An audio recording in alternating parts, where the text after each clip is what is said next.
शिव जी के शिव जी हमारे हैं, हम शिव जी के शिव जी हमारे हैं, हम शिव जी के शिव जी हमारे हैं, हम शिव जी के शिव जी हमारे हैं।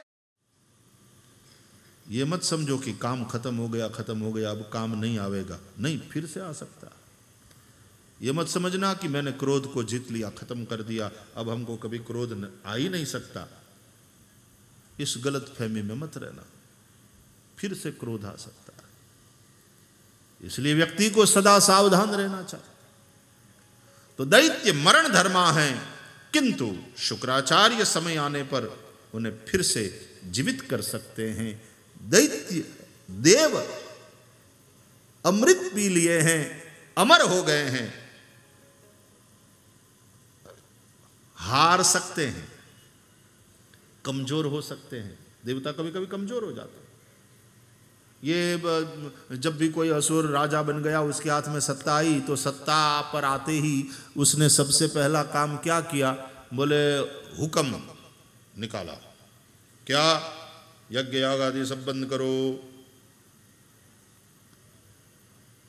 जिस पार्टी की सरकार आती है उसके हाथ में सत्ता, तो फिर अपने सिद्धांतों के अनुसार फिर वो सारी पॉलिसीज तैयार करती है। तो पहली पॉलिसी क्या है इन दैत्यों की सरकार जब आती है? तो बोले यज्ञ याग आदि बंद करो, धर्म को खत्म करो। क्यों? बोले यज्ञ याग आदि करने से ये देवता पुष्ट होते हैं। देवताओं की खुराक क्या? यज्ञ में जो आहुति पड़ती, इंद्राय स्वाहा, वरुणाय स्वाहा, अग्नये स्वाहा, आहुतियां पड़ती हैं देवताओं के निमित्त। वही देवताओं की खुराक है। अग्नि रूपी मुख से देवता भक्षण करते हैं, भोजन करते हैं। यज्ञ का मतलब है देवताओं को जिमाना। बंद करा दो यज्ञ सब जगह, ताकि देवताओं को खुराक मिलना बंद हो जाए। भूखे भूखे देवता दुबले पतले हो जाएंगे, कमजोर हो जाएंगे। मर तो हो सकते नहीं, क्योंकि अमर हो गए हैं अमृत पीकर। हम उन्हें मार नहीं सकते हैं, लेकिन उन्हें कमजोर बनाए रखो, ताकि वो सर न उठाएं, हमारा विरोध न करें और हमारी। तो यही कथा आप पुराणों में सुनेंगे। तो देव कमजोर हो सकते हैं, देव पराजित हो सकते हैं, लेकिन देव मर नहीं सकते, क्योंकि अमृत पिया है। और बुराई चाहे कितनी ही प्रबल क्यों न हो गई हो, लेकिन याद रहे वो मरण धर्मा है, खत्म हो सकती है। और उसको खत्म करने के लिए ही भजन करना। देवों दानवों का युद्ध, ये यहां भी हम जो ये भजन सत्संग कर रहे हैं, वो ये युद्ध ही है, ताकि देव हमारे अमृत, इसलिए कथा को अमृत कहते हैं। देखो, कथा अमृत, शिव चरितामृत, कथामृत। तव कथामृतम तप्त जीवनम कविभिरीडितम कल्मषाः श्रवणमंगलम् श्रीमदाततं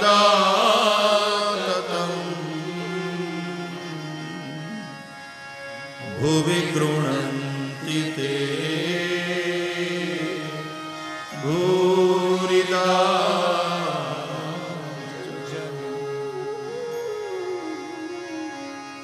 ये अमृत क्यों पिलाया जा रहा है व्यासपीठ से? और साहब अमृत निकलता है समुद्र मंथन से। वक्ता ये जो स्वाध्याय करता है वही समुद्र मंथन, मन के मेरु को मथानी बनाकर मनन करता है, स्वाध्याय करता है पुराणों का। તમને પીરવા હાટું 2-2 વાગ્યા સુધી જાગીને સ્વાધ્યાય કરું, કે મારે તૈયાર કરવાનું હોય બધું અમૃત, પાછું તમને સવારના પીવડાવવાનું. અને પાછી 2 સત્રની કથા છે, બપોરે કરું. અડધો 1 કલાક જે કંઈ એક જોકું લઈ લઉં બપોરે, બાકી સ્વાધ્યાય મારે મંથન કરવાનું, કારણ કે અમૃત આપવાનું હોય તમને અહીંયાથી.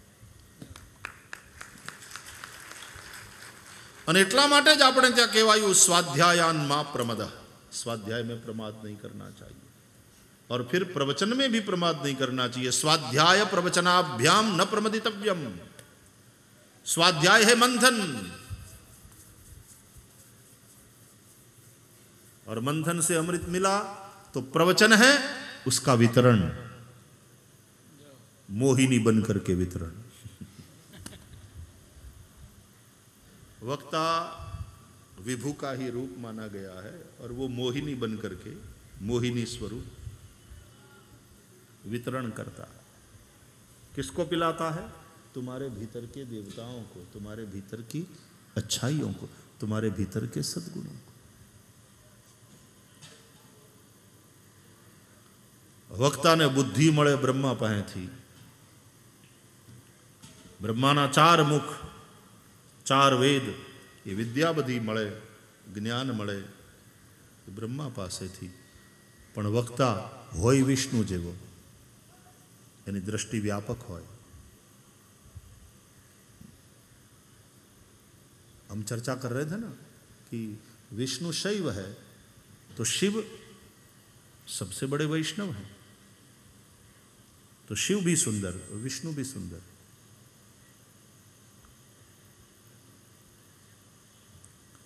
शंकर जी वक्ता बनकर के जब राम कथा सुना रहे हैं तो शंकर जी के सौंदर्य का वर्णन है रामचरितमानस में. जटा मुकुट सुर सरित सिर, लोचन नलिन विशाल, नील कंठ लावण्य निधि सो, बाल विदुभाल, धरे बैठे सोह काम रिपु. कैसे काम रिपु भगवान शिव बैठे हैं तो कैसे लग रहे हैं? बोले धरे शरीर शांत रस जैसे, जैसे स्वयं शांत रस शरीर धारण करके शिव के रूप में बैठा हो. शिव क्या है? शांत रस शरीर धारण करके बैठा शिव. और भगवान विष्णु भी उनकी आराधना करते, क्योंकि आराधना करने से आराध्य के गुण आराधक में आते हैं. तो शांतम शाश्वतम अप्रमेयम अनघम निर्वाण शांति प्रदम ब्रह्मा शंभु फणींद्र सेव्य मनीषम वेदांत वेद्यम विभुम. शिव बड़े सुंदर है, भगवान श्री हरि बड़े सुंदर है. श्री हरि मंदिर में विराजमान श्री हरि की झांकी होते ही मेरे ठाकुर कितने सुंदर है. श्री हरिम परमानंदम उपदेष्टारमीश्वरम व्यापकम सर्वलोकानां कारणम तम नमाम्यहम. बोलिए श्री हरि भगवान की जय.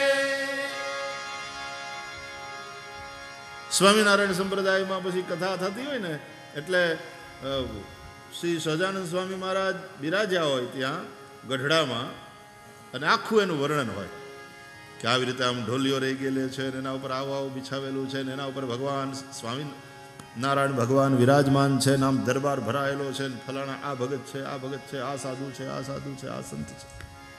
અને પછી ભગવાન સ્વામિનારાયણે શું શું પહેર્યું છે એ બધા વાઘા આભૂષણો એનું વર્ણન. રૂડા લાગો છો રાજેન્દ્ર મંદિર મારે આવતા રે. રૂડા લાગો છો રાજેન્દ્ર મંદિર મારે આવતા રે. રૂડા લાગો છો જરકસીઓ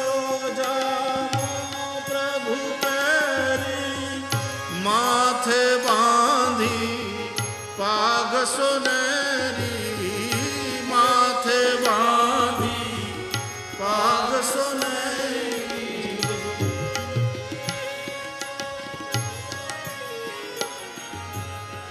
चावता रे रूड़ा लागो छो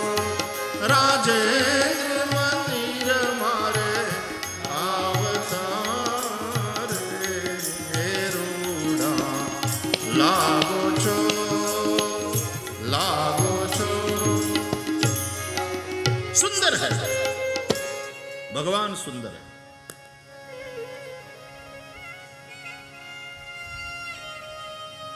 तो मोहिनी रूप में भगवान विष्णु अमृत पिलाते हैं। स्वाध्याय प्रवचन में प्रमाद न करे वक्ता। और वो जो स्वाध्याय है, वो जो मनन है, वही मंथन है। और वह अमृत जो निकलता है वो आपके भीतर के देवताओं को यानी सद्गुणों को पिला पिला करके आपके सद्गुण प्रबल होए, अमर होए। ये कथा सुनाने का हेतु है। कथा श्रवण का आपका हेतु भी यही होना चाहिए। और वह सारे सद्गुण भगवान की कृपा दृष्टि को आपके ऊपर ले आएंगे। और जब भगवान की कृपा दृष्टि आपके ऊपर पड़ेगी तो उस दृष्टि में माछली दृष्टि थी पोताना ईंडाने सेवे, काचबी चिंतन करीने पोताना ईंडाने सेवे, मरघी स्पर्श थी पोताना ईंडाने सेवे। दरेकनी રીત અલગ અલગ છે। એમ ભગવાન જ્યારે દૃષ્ટિ કરે ને ત્યારે તમારા બધાય સદગુણો એ સેવાઈ જાય ને પાકી જાય ને એટલે પછી એમાંથી નીકળે ઈંડું તોડીને પક્ષી નીકળે। એ સદગુણનું ઈંડું સેવાઈ ગયું ભગવાનની કૃપા દૃષ્ટિથી, પછી સદગુણનું ઈંડું ફાટે તૂટે અને એમાંથી જે પક્ષી નીકળે એનું નામ પ્રેમ।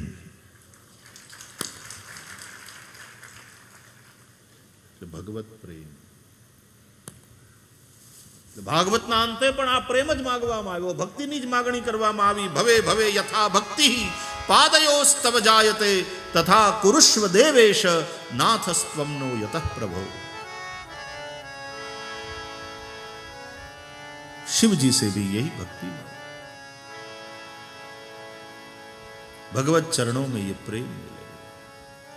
जन्म जन्म रति राम पद यह वरदानन अर्थन धर्मन काम रुचि गति न चाहौ निर्वाण। जन्म जन्म रति राम पद यह वरदान।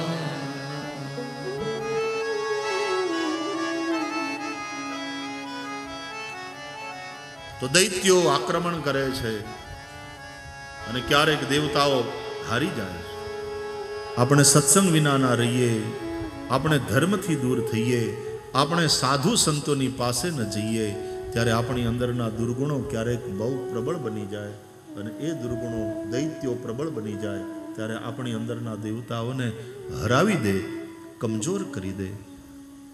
देवता मिल करके अपने पिता कश्यप के पास गए। कश्यप ऋषि के पास जाकर के उन्होंने कहा कि ये दैत्य हमको बहुत परेशान करते। कश्यप ने सब सुन लिया और फिर कश्यप ऋषि जाकर के तपस्या करते हैं। शिव पुराण की कथा। तपस्या करके उन्होंने शंकर जी को प्रसन्न किया और तब भगवान शंकर कश्यप की विनती सुन करके कश्यप पुत्रों देवताओं की रक्षा करने के हिसाब से कश्यप की एक पत्नी सुरभि उसके उदर से एकादश रूप में प्रकट हुए भगवान शिव। वही है ये एकादश रुद्र। पहला है कपाली, दूसरा पिंगल, तीसरा भीम, चौथा विरूपाक्ष, पांचवा विलोहित, फिर शास्त्रा, अजपाद, अहिर्बुद्ध, शंभु, चंड, भव। इस प्रकार तो हर के अभी और बहुत दुर्वासा अवतार शिव जी का एक अवतार है, दुर्वासा अवतार। अत्रि अनसुया ने जब तप किया बहुत, पर ब्रह्म परमात्मा तीन रूपों में ब्रह्मा विष्णु और महेश रूप में सामने आ गए। मांगो तुम दोनों दंपति ने, पति पत्नी ने बहुत कठिन तप किया है, हम तुम्हें क्या दें? बोले पहले तो एक जवाब दें, बाद में अन्य कुछ मांगेंगे। आप पूछ रहे हो कि हम तुमको क्या दें, तो कृपा करके पहले तो एक उत्तर दें। क्या? बोले हम एक ही तत्व का चिंतन कर रहे थे, आप तीन क्यों आए? हम तो एक ही तत्व का चिंतन कर रहे थे। तीनों देवताओं ने कहा आप जिस तत्व का चिंतन कर रहे थे उसी तत्व के हम तीनों रूप हैं। ब्रह्मा विष्णु सदाशिव जानत अविवेका, प्रणवाक्षर ओम मध्य ये तीनों एका। हर हर हर महादेव आरती में हम गाते हैं। लेकिन जब दर्शन की बात आती है तो फिर दर्शन देने के लिए हमें सगुण साकार बनना पड़ेगा। तो इसलिए जब साकार बनेंगे तो तीनों रूप हैं हमारे, ब्रह्मा विष्णु महेश। और फिर अत्रि अनुसुया के तपस्या से प्रसन्न होकर के उनके घर प्रभु पुत्र बनकर के आए। विष्णु दत्त बनकर आए, दत्तात्रेय। अत्रि के पुत्र हैं इसलिए आत्रेय। और दत्त, दत्तो मया अहम इति, स भगवान दत्त।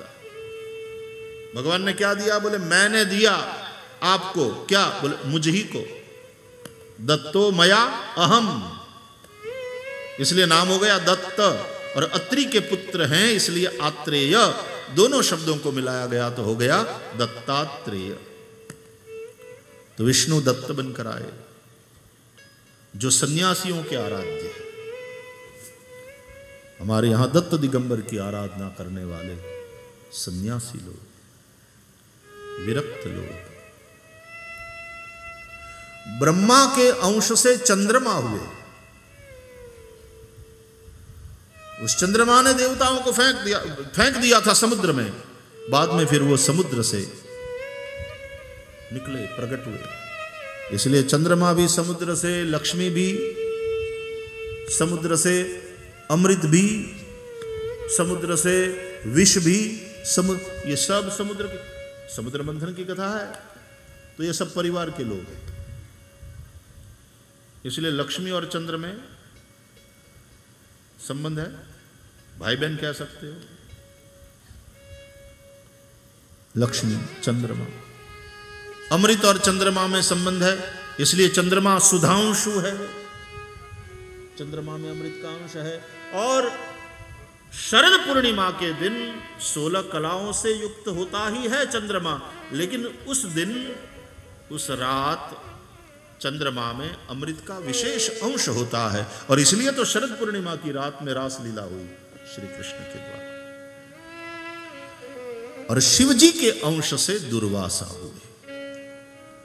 ये दुर्वासा ऋषि शिव जी का अंश है। बाबा जी क्रोधी बहुत है।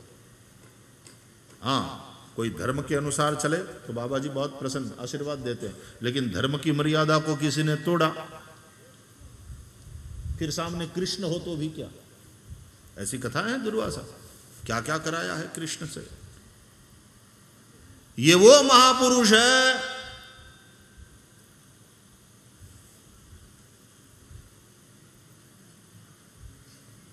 विष्णु सोए हैं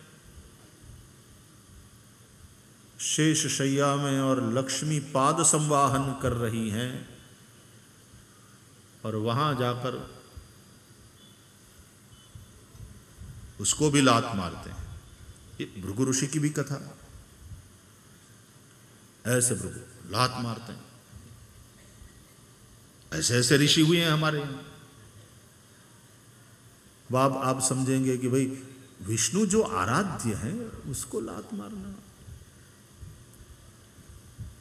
भगवान की महिमा को प्रकट करने के लिए ही ये सब लीला है। और दुर्वासा ने क्या किया? वो अम्बरीश भगवान विष्णु का परम भक्त वैष्णव, क्या सताया है उसको, क्या सताया है दुर्वासा ने। वो कथा भागवत में है विस्तार से। और शिव पुराण में भी। अर्धो अड़क तो भागवत है, रामायण है, અને રામાયણ ભાગવતમાં તમને શિવ પુરાણ દેખાશે પરસ્પર। મેં કહ્યું ને ઇન્ટરલિંક છે, ક્લિક કરો એટલે સીધી બીજી વેબસાઇટ ખુલી જાય। तो कभी कभी भागवत की कथा सुनकर के लोग मुझसे पूछते हैं कि दुर्वासा जैसे ऋषि और अम्बरीश जैसे वैष्णव का इस प्रकार से उसको परेशान करे, हैरान करे, क्या उनको ये शोभा देता? अरे भैया, दुर्वासा शिवांश है, शिवजी परम वैष्णव है, अम्बरीश भी परम वैष्णव है। वैष्णव वैष्णव को परेशान नहीं करता, लेकिन ये इसलिए कि खुद बदनाम होकर के भगवान के वैष्णव की महिमा को प्रकट करने के लिए दुर्वासा जी ने ये लीला करी। याद रहे, ये दुर्वासा के रूप में भगवान शिव ही है,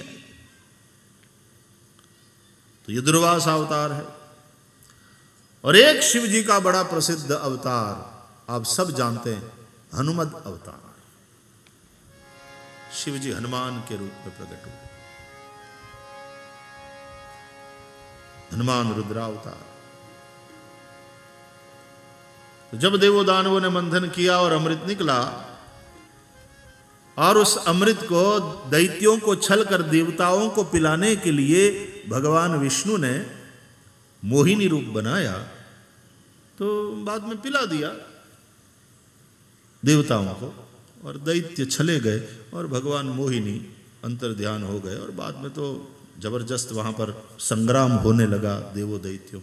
तो शंकर जी को पता चला, तो बोले जहर पीकर मैं तो बैठ गया था यहाँ, और बाद में जो समुद्र मंथन हुआ तो आपस में सब रत्न बांटने लगे। हमको तो किसी ने कुछ पूछा नहीं कि बोले बाबा आपको कुछ चाहिए, तुमने जो तो आम ले लो, તમને ગમે કોઈ પૂછવાયું નહીં। પણ ભગવાન નારાયણ સાંભળ્યું છે કે મોહિની બનીને પ્રગટ થયા એ સમયે કાંઈ નહીં તો મને મોહિની રૂપ તો જોવા મળે। तो शिव जी आए विष्णु के पास, कहा कि वो मैंने सुना है कि मोहिनी रूप लेकर के आपने दैत्यों को छला। बोले हाँ, थोड़ा सा काम करना था, निपटा दिया वो रूप लेकर के। मुझे भी देखना है। क्या? बोले आपका वो मोहिनी रूप। बोले बोले बाबा, अरे आप तो आप भजन करो, आप तो योगेश्वरेश्वर हैं, आपको मोहिनी रूप क्या करे? बोले नहीं, मुझे देखना है वो मोहिनी रूप। अब इतना मैं मांग रहा हूं आपसे, इतना काम करो। मन खबर तो पड़े कि તમે સ્ત્રીનું रूप કેવું લ્યો છો હારું, मोहिनी रूप मारे जो। जब बहुत कहा शंकर जी ने, तो विष्णु जी ने मोहिनी रूप बताया, मोहिनी बने। वो मोहिनी बने और भोलानाथ ने उस स्त्री को देखा। हे भगवान, भीलनी बनी ने पछी भीलड़ीनी वाहे एवो भोळो नाथ। पार्वती ने भूली गया। केवी केवी कथाओं से मोहिनी का ऐसा रूप बनाया कि मोहिनी में मोहित हो गए और शंकर जी का दिव्य तेज गिर गया। ये कथा है। उस दिव्य तेज को सप्तर्षियों ने एक दोने में ले लिया, और उस तेज को फिर केसरी वानर की पत्नी, वानर राज केसरी की पत्नी अंजनी देवी के कान के द्वारा, अंजनी देवी के गर्भ में वह तेज पड़ा। बड़ी दिव्य कथा है, और इस कथा के संकेत है। તમે તો અત્યારે ખાલી સ્ટોરી સાંભળી લ્યો, હવે અત્યારે એનો સંકેત, એના અર્થ શું થાય છે, ગૂઢાર્થ શું થાય છે, એ સંભળાવવાનો અત્યારે સમય નથી।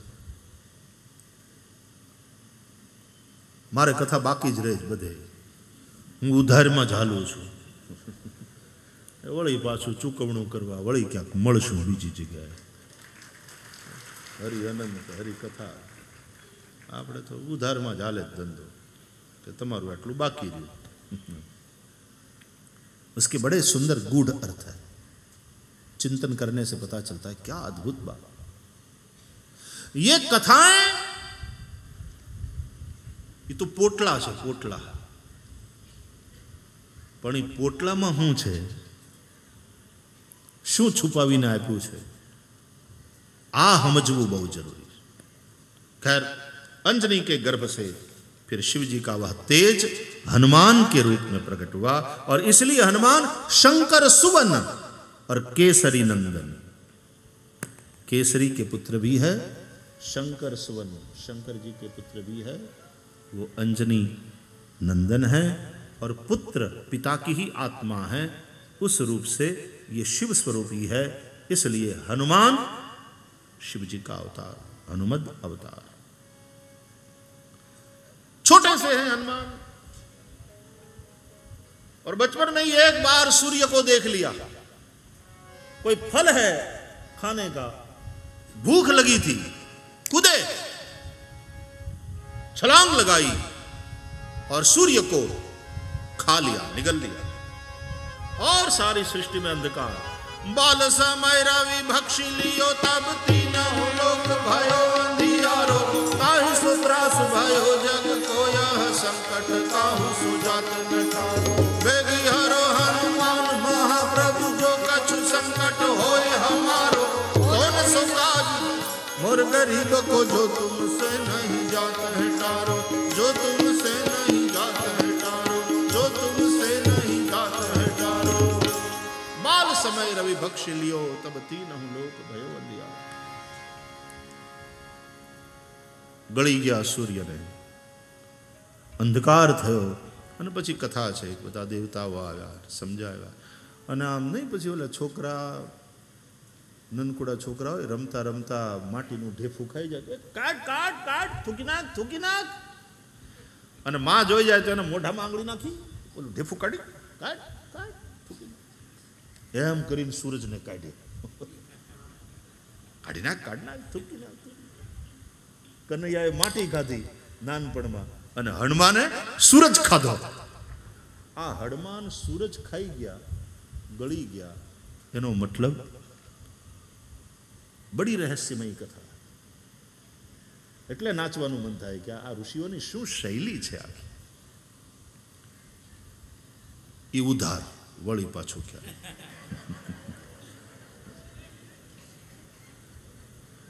પછી તો સૂર્યને પાછો કાઢ્યો અને પછી કથા છે કે એ સૂર્યની ઉપાસના કરે છે હનુમાનજી અને સૂર્યની પાસેથી બધી વિદ્યા પ્રાપ્ત કરે છે. અને પછી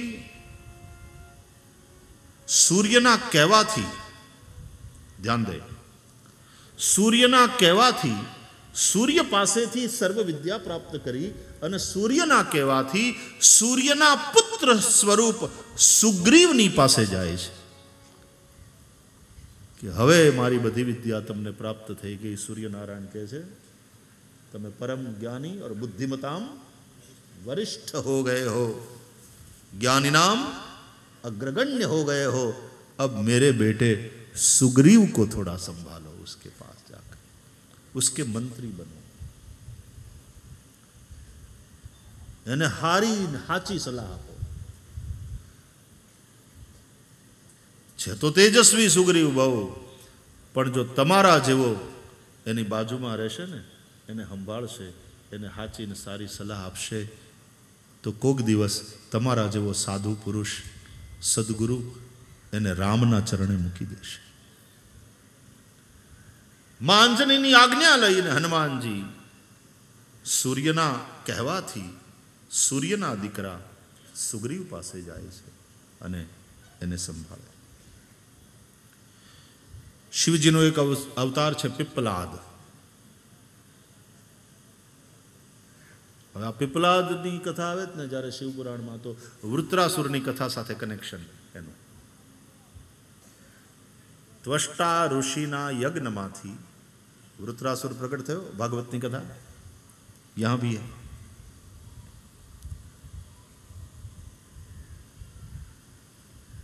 અને એ વૃત્રાસુરે એવું યુદ્ધ કર્યું દેવતાઓની સાથે, देवता परेशान हो गए, मर नहीं रहा था वृत्रासुर. क्या किया जाए? बोले एक ही उपाय है. क्या? दधीचि मुनि के अस्थि से वज्र बनाया जाए तो वृत्रासुर मरेगा। इंद्रादि सब देवता दधीचि मुनि के पास आए। जब दधीचि मुनि के पास आए तो दधीचि मुनि परम ज्ञानी महापुरुष योगी है, समझ गए कि स्वार्थी देव आए हैं अपने स्वार्थ की सिद्धि के लिए, अपने स्वार्थ की पूर्ति करने के लिए, और मुझे भी देवताओं के उपयोग में अपने शरीर को लगाने में कोई आपत्ति नहीं है, लेकिन पत्नी है तो वो कुछ अड़चन पैदा कर सकती है। तो उन्होंने अपनी पत्नी सुवर्चा को पीहर भेज दिया दधीचि मुनि कि तुम हो आओ जरा। पत्नी को भेज दिया और यहां देवगण आए और दधीचि मुनि से कहे कि महाराज, वृत्रासुर नहीं मर रहा है, आपके अस्थि से यदि वज्र बनाया जाएगा तब ही वृत्रासुर मरेगा और सारा संसार चैन से जिएगा। हम देवता बहुत परेशान हैं, आप कृपा करो। तो कहते हैं कि दधीचि मुनि ने कहा कि भाई, पशु तो मर जाता है तो पशु के शरीर के सब अंग कुछ न कुछ काम में आते हैं, मनुष्य का क्या काम में आता है? मरने के बाद जला दिया जाता है, राख में राख हो जाता है। इस शरीर से मुझे जो साधन भजन करना था और जिस सिद्धि को प्राप्त करना था वो मैं प्राप्त कर चुका हूं, इसलिए अब इस शरीर का मेरे लिए कोई उपयोग है नहीं। यदि तुम्हारे काम आता है तो ठीक। अंगिरा गोत्रोत्पन्न है दधीचि। अंगिरा शब्द का अर्थ होता है अंग माने शरीर, अंगी माने शरीरी, उसको राती ददाती, अंगिरी अंगिरा, अंगी यानी प्राण, शरीरी, अंग शरीर, अंगी शरीरी, शरीरी माने शरीर में रहने वाले प्राण, उसको राती ददाती इति अंगिरा। दूसरों की भलाई के लिए अपने प्राणों को भी जो दान में दे दे, अपने प्राण को भी निछावर कर दे, वो अंगिरा। और उसके वंश में ये हुए हैं दधीचि, तो सीधी बात है अपने पुरखों के मार्ग पर चलेंगे। उन्होंने अपने योग मार्ग से अपने शरीर का त्याग कर दिया। गाय को बुलाया गया, गाय चाट रही है शरीर को, और अस्थि, फिर उस अस्थि से वज्र बनाया गया। दधीचि मुनि के अस्थि से वज्र बनाया गया। उस वज्र को हाथ में लेकर के इंद्र ऐरावत पर आरूढ़ होकर के वृत्रासुर के साथ युद्ध किए हैं। वृत्रासुर मरा है, जय जयकार हुई है, देवता विजयी हो गए। और तब सुवर्चा दधीचि मुनि की पत्नी वो आई घर पे, और आई तो देखा कि पति ही नहीं। पता चला कि अरे स्वार्थी देवताओं ने मेरे पति को बखान कर कर करके, स्तुति कर करके बहकाया, इन्होंने मेरा सौभाग्य छीन लिया। और सुवर्चा ने देवताओं को शाप दे दिया, जाओ पशु हो जाओ, क्योंकि ये तुमने पशु बुद्धि की है,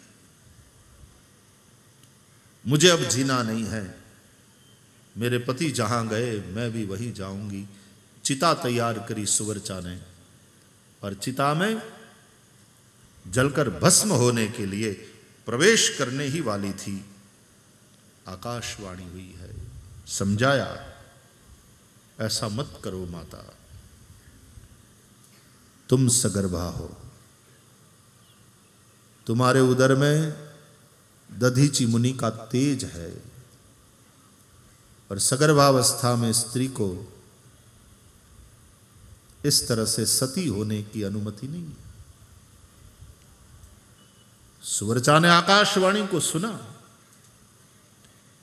रुक गई, लेकिन अपने पति का वियोग इतना था, रह न पाई। अरे मेरे उदर में बालक है इसलिए मैं सती नहीं हो सकती, तो इस बालक को मैं निकाल देती। पत्थर लेकर के अपने उदर पे मारा, फाड़ दिया अपना उदर, बालक को प्रकट कर दिया। प्रकट होते ही वह बालक बड़ा दिव्य तेजोमय शिव स्वरूप, ये साक्षात शिव ही है, वो आए सुवर्चा के गर्भ से दधीचि के द्वारा। उस बालक को देखकर सुवर्चा प्रसन्न हुई और कहा कि बेटे, मुझे शरीर नहीं रखना है, मैं तो तेरे पिता के लोक में जाऊंगी,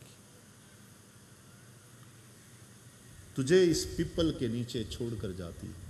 पीपल के नीचे उस बालक को छोड़ दिया और सुवर्चा अग्नि में समा गई। पीपल के नीचे ही वो रहे और पीपल के नीचे पले, इसलिए नाम हो गया पिप्पलाद। पीपल के नीचे उन्होंने तप किया, पिप्पलाद कहलाए। और फिर राजा अनरण्य की बेटी पद्मा के साथ उनका विवाह हुआ। 10 पुत्र हुए, बड़े तेजस्वी। और शनि पीड़ा के निवारण के लिए ये पिप्पलाद मुनि का नाम लेना बहुत फायदेमंद है। उन्होंने कहा, भले गमे એટલા કોઈને શનિદેવ નડે, પણ નક્કી એવું કરવામાં આવ્યું કે બાળક બાલ્યાવસ્થાથી લઈ મતલબ જન્મથી લઈ અને 16 વર્ષ પર્યંત શનિ તારે કોઈને બતાવવા નહીં। हुक्म कर दी दो शनि ने। इसलिए भले ही जो भी हो, लेकिन जन्म से लेकर 16 साल तक शनि किसी का कुछ बिगाड़ नहीं सकता। पिपलाद आना पीछे। इसलिए कहते हैं कि गाधी, कौशिक और पिपलाद, ये 3 व्यक्ति ऐसे हैं कि उनका नाम स्मरण करने से शनि जनित जो पीड़ा है उसका नाश होता है। આમ તો શનિ આપણને ક્રૂર ગ્રહ દેખાય અને યાદ રહે, શનિ પણ સૂર્યના પુત્ર છે। સૂર્ય પણ ક્રૂર ગ્રહ છે ગ્રહોના રાજા। તો શનિ ક્રૂર ગ્રહ છે, રાહુ ક્રૂર ગ્રહ છે, કેતુ આ બધા ક્રૂર ગ્રહમાં આવે। તો જે શનિ ક્રૂર ગ્રહ કહેવાય છે એ જ શનિ અધ્યાત્મના પણ ગ્રહ છે। जो शनिदेव कृपा करे, कुंडली में शनि योग्य स्थाने पड़ा हो तो मानस आध्यात्मिक जीवन में खूब प्रगति करी सके। आ शनि महाराज की कृपा है। नीलांजन समाभासम रविपुत्रम यमाग्रजम छाया मार्तंड संभूतम तम नमामि शनैश्चरम। ऐसे ऐसे अनेक अवतार भगवान शिव जी के। अने पछी 12 ज्योतिर्लिंग की कथा है शिव पुराण में, बहुत सुंदर। मने एम हतुं कि हूँ तमने संभळावीश उधार, कई चूकवणुं थाय एम नथी। 12 ज्योतिर्लिंग, अने आम तो तमने खबर है 12 ज्योतिर्लिंग क्या क्या, आपणे खाली पाठ करी ली। हालो।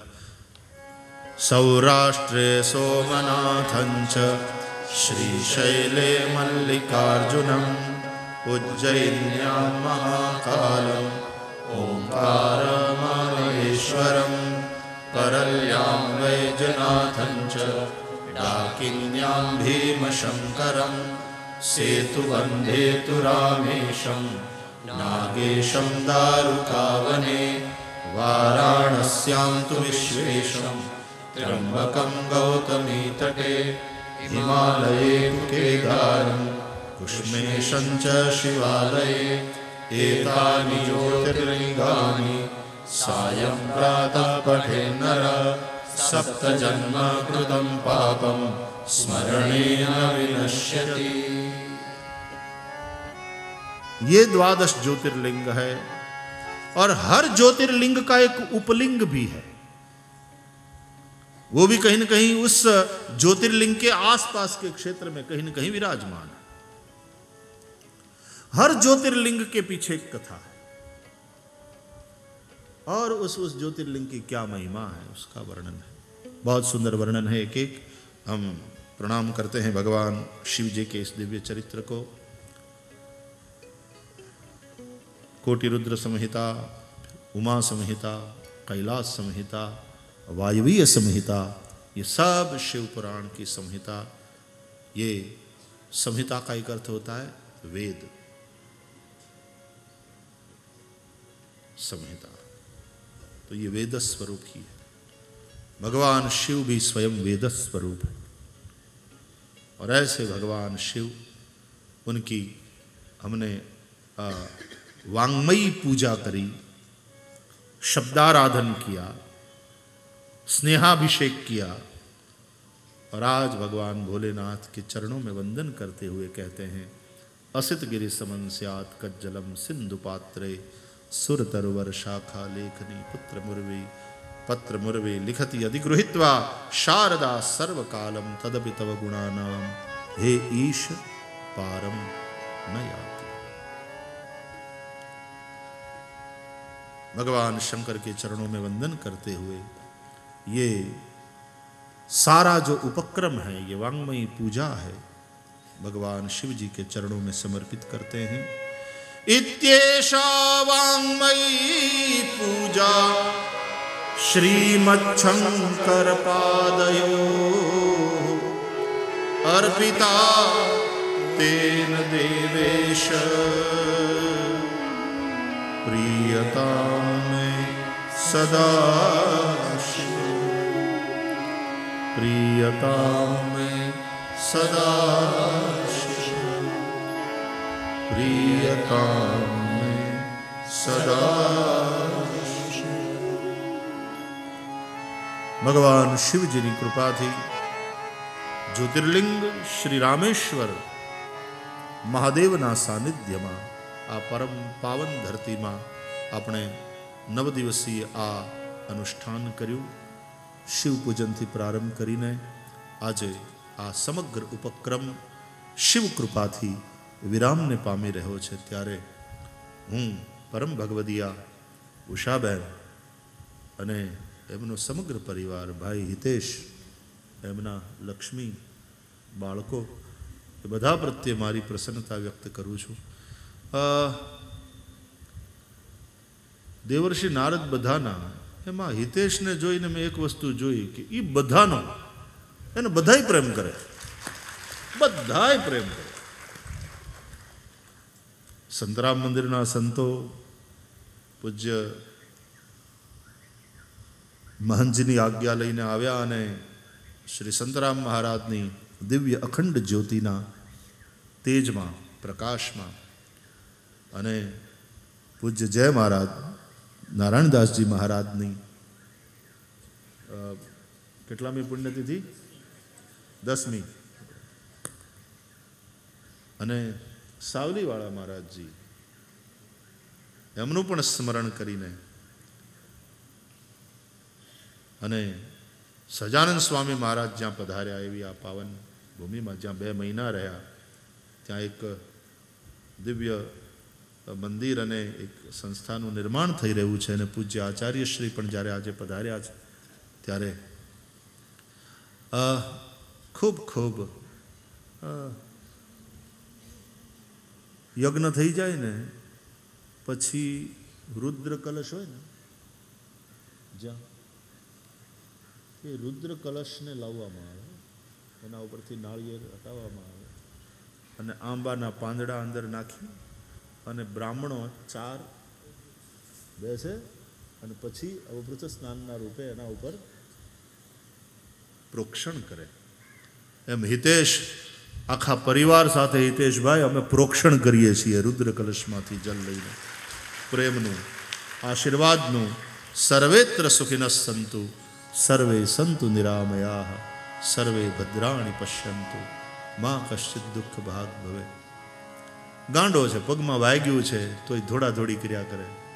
આજે મેં જોયું હવન હરખું હાલી નહોતો હકતો, પણ તોય ધોળે બરાબર। આચાર્યજી આવી ગયા, આ થઈ ગયું, પધારો, આવો ભાઈ શ્રી આવો, હાલો આપણે પહેલાં આ કરી લઈએ, પછી આવડું આ કરીએ।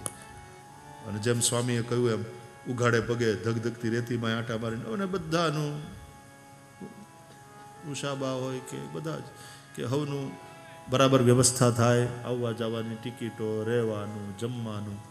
આવડો મોટો સમાજ અને આ રીતે અહીંયા લઈ આવવો ને એને વ્યવસ્થા કરવી એ સામાન્ય કામ નથી। પણ એની સરળતા, એનો પ્રેમ અને બધાયના પ્રત્યેનો ભાવ, ભગવાન ભોળોનાથ ખરેખર એમાં બેઠો છે। ભોળો દોડ્યા જ કરે હવને માટે. અને એટલા માટે ભોળાનાથની કૃપાથી આટલું મોટું કાર્ય આટલું સરળ અને સરસ રીતે પાર પડ્યું. એ ભોળાનાથની કૃપા. અમે રુદ્ર કલશમાંથી જરા આશીર્વાદ અભિષેક કરીએ છીએ. સ્વસ્તિ ન ઇન્દ્ર વૃધશ્રવાઃ સ્વસ્તિ નઃ પૂષા વિશ્વવેદાઃ સ્વસ્તિ નસ્તાર્ક્ષ્યો અરિષ્ટનેમિः સ્વસ્તિ નો બૃહસ્પતિર્દધાતુ. દ્યૌઃ શાન્તિરन्तરિક્ષગોમ શાન્તિઃ પૃથિવી શાન્તિરાપઃ શાન્તિરોષધયઃ શાન્તિઃ વનસ્પતયઃ શાન્તિર્દેવાઃ શાન્તિર્બ્રહ્મ શાન્તિઃ સર્વભૂ શાન્તિઃ શાન્તિરેવ શાન્તિઃ સા મા શાન્તિરેધિ. જતો જતઃ સમીહસે તતો નો અભયં કુરુ સન્નઃ કુરુ પ્રજાભ્યો ભયં નઃ પશુભ્યઃ વિશ્વાનિ દેવ સવિતર્દુરિતાનિ પરાસુઃ જદભદ્રં તન્નઃ. आप सभी के लिए भी प्रार्थना. शिव और उमा के चरणों में सदा सबका अनुराग बना रहे. આપણા ઈષ્ટ આપણને બહુ વાલા લાગે અને આપણે એવું જીવીએ કે આપણા ઈષ્ટની નજરમાં વસી જઈએ અને એની કૃપા દ્રષ્ટિ આપણા ઉપરથી હટે જ નહીં. આવી આપ સૌ પ્રત્યે પણ એક मंगल शंसा करते हुए मैं अपनी वाणी को विराम दे रहा हूँ. सब भगवान शिव के चरणों में समर्पित करते हुए कायेन वाचा मनसेन्द्रियैर्वा बुद्ध्यात्मना वा प्रकृते स्वभावात् करोमि यद्यत् सकलं परस्मै नारायणायेति समर्पयामि. त्वमेव माता च पिता त्वमेव बन्धुश्च सखा त्वमेव विद्या द्रविणं त्वमेव सर्वं मम देव. અહીંયાથી જેમ કહેવાયું એમ સહજાનંદ સ્વામી મહારાજ પણ અહીંયા આવીને આટલા વન વિચરણ વખતે 2 મહિના રહ્યા. પછી પાછું એમ કહેવાયું કે આ જમીનની સોદાનું ને જે કંઈ ખત કરવાનું હોય તો બોલે આચાર્યશ્રીએ પહેલી વાર કર્યું, નહીં તો આચાર્યશ્રી ન કરે પણ એમણે બધું કરીને પહેલી વાર કર્યું. આ બધું પહેલી વાર જ થાય. મેં શિવ ચરિત્ર આવી રીતે 9 દિનનું પહેલી વાર કર્યું ભગવાન રામેશ્વરના સાનિધ્યમાં. એટલે આ પ્રથમેશ એનો પરિવાર અને અહીંયા પ્રમથ ગણો એના એ બધા એના સાનિધ્યમાં પહેલી વાર યથામતિ શિવારાધન થયું. उसकी प्रसन्नता है. મને પણ આનંદ આવ્યો, આપ સૌને આનંદ આવ્યો હશે.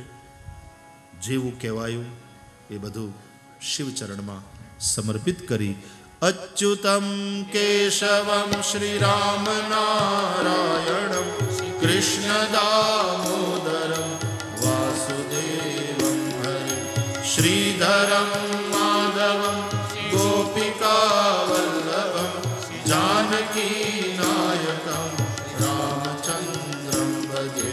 જાનકી નાયકમ શ્રી રામચંદ્રમ ભજે.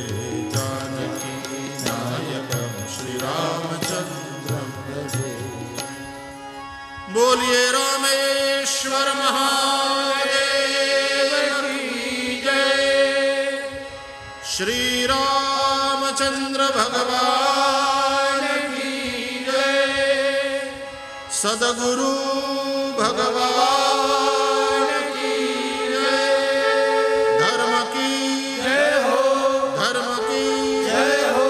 अधर्म का विनाश हो, अधर्म का विनाश हो. प्राणियों विश्व का कल्याण हो, विश्व का कल्याण हो. गो माता की जय हो, गो हत्या भारत माता की जय हो.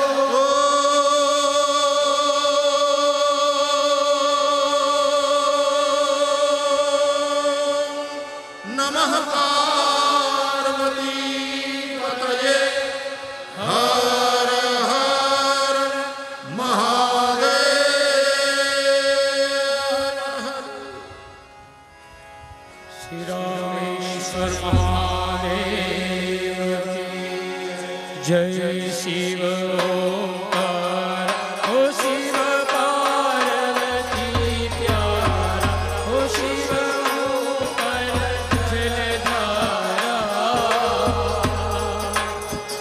ब्रह्मा विष्णु सदा शिव, ब्रह्मा विष्णु सदा शिव, अर्धांगीकारा।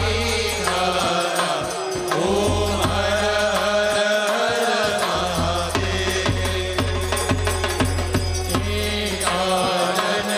चचलानन पंचानन राधे, शिव पंचानन राधे।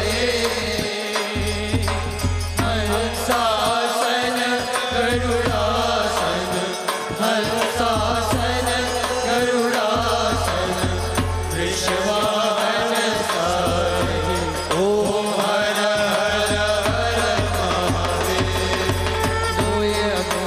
चार चतुर्भुज दस भुज ते सोहे, ओ शिव दस भुज ते सोहे।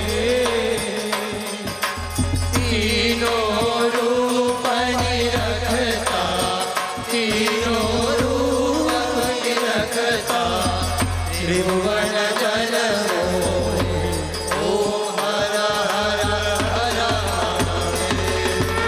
अक्षमाला वनमाला वरुणमाला धारी, शिव वरुणमाला धारी।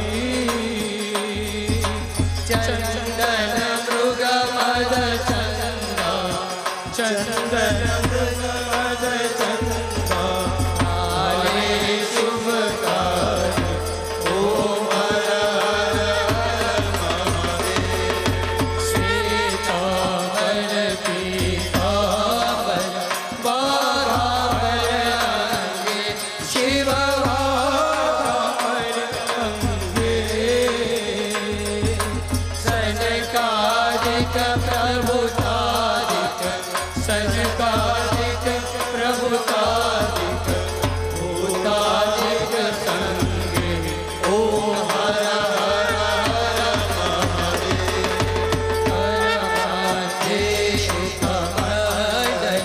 चक्र त्रिशूल धरता, शिव चक्र त्रिशूल धरता।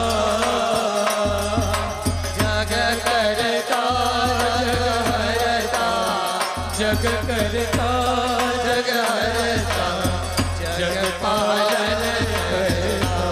ओम हर हर हर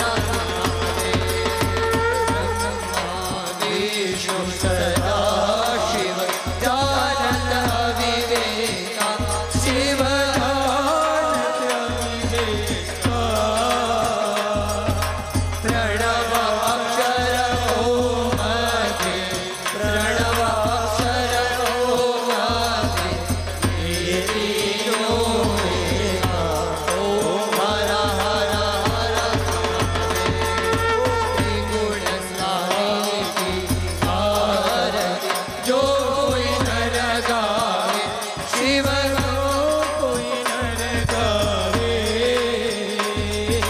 भणत शिवानंद स्वामी, भणत शिवानंद स्वामी, वांछित फल पावे। ओम हर हर हर जय शिव ओंकार, ओ शिव पार्वती प्यारा, ओ शिव ऊपर जलधारा। ब्रह्मा विष्णु सदा शिव, ब्रह्मा विष्णु सदा शिव, अर्धांगीकारा। ओम हर हर हर महादेव, ओम हर हर हर महादेव, ओम हर हर हर महादेव। गौरं करुणावतारं संसार सारं भुजगेन्द्रहारं, सदा वसन्तं हृदयारविन्दे, भवं भवानी सहितं नमामि। मङ्गलं भगवान् विष्णु, मङ्गलं गरुडध्वज, मङ्गलं पुण्डरीकाक्षो, मङ्गलाय तनोहरि। सर्वमङ्गलमाङ्गल्ये शिवे सर्वार्थसाधिके, शरण्ये त्र्यम्बके गौरी नारायणे नमोस्तुते, नारायणे नमोस्तुते। जलेन शीतलीकरणं पुष्पैः देवाभिवन्दनं वश्वात्मकल्याणार्थे आत्माभिवन्दनम् अष्टो प्रक्षाल्य मन्त्रपुष्पाञ्जलि हरि ओम यज्ञेन यज्ञमय जन्त देव स्थानि धर्माणि प्रथमान्यासन्न ते हनाकं महिमाना सदन्तजत्र पूर्वे साध्याः सन्ति देवा नाना सुगन्धपुष्पाणि ऋतुकालो भवानि च पुष्पाञ्जलि प्रदानेन देहि मे वाञ्छितं फलं भूरभुवः श्रीरामेश्वराय नमः चरणकमलयोर्मन्त्रपुष्पाञ्जलिं समर्पयामि प्रार्थेत नागेन्द्रहाराय त्रिलोचनाय भस्माङ्गरागाय महेश्वराय नित्याय शुद्धाय दिगम्बराय तस्मै नकाराय नमः शिवाय यक्षस्वरूपाय जटाधराय पीनाकहस्ताय सनातनाय दिव्याय देवाय दिगम्बराय तस्मै यकाराय नमः शिवाय भूरभुवः श्रीरामेश्वराय नमः प्रार्थना पूर्वक ग्रंथ कोटिवारं नमस्कारान् समर्पयामि। श्री कृष्ण कन्हैया लाल की जय, श्री रामचंद्र भगवान की जय, सद्गुरु देव की जय, श्री रामेश्वर महादेव की जय। नमः पार्वती पतये हर हर महादेव। मुरलीधरन जी को विनंती है पूज्य भाई के पास आए और आशीर्वाद की पुष्पमाला और शाल का स्वीकार करें। अपना स्थानिक मंदिरना कोठारी सद्गुरु स्वामी योगेश्वर प्रसाद दासजी पण पूज्य आचार्य महाराज श्री पासे पधारशे અને આ ભગીરથ કાર્ય જ્યારે ખૂબ જ જહેમત ઉઠાવી અને આવું સુંદર આયોજન એમાં સહયોગ આપ્યો છે એવા કોઠારી સ્વામીને પણ પૂજ્ય આચાર્ય મહારાજ શ્રી આશીર્વાદનો હાર અને શાલ જેમના સમગ્ર સંત મંડળમાં યોગેશ્વર સ્વામીની સાથે જેમણે ખભે ખભો મિલાવીને પછી બળદેવ ભગત હોય, ભંડારી સ્વામી શ્યામ સ્વામી હોય, નાના સ્વામી કપિલ સ્વામી આ સમગ્ર મંડળે પણ જ્યારે વ્યવસ્થામાં સહયોગી થયા છે ત્યારે સમગ્ર આ સંત મંડળ વતી યોગેશ્વર સ્વામીનું પણ સન્માન આપણે તાળીઓથી મુરલીધરનજી અને યોગેશ્વર સ્વામીના સન્માનને વધાવીશું। અહીંયા હવે ઉષાબેન દ્વારા અને મુરલીધરનજી साथ में रहेंगे और सिलाई मशीन अर्पण विधि प्रार्थना। भोले नाथ से निराला कोई और नहीं, भोले नाथ से निराला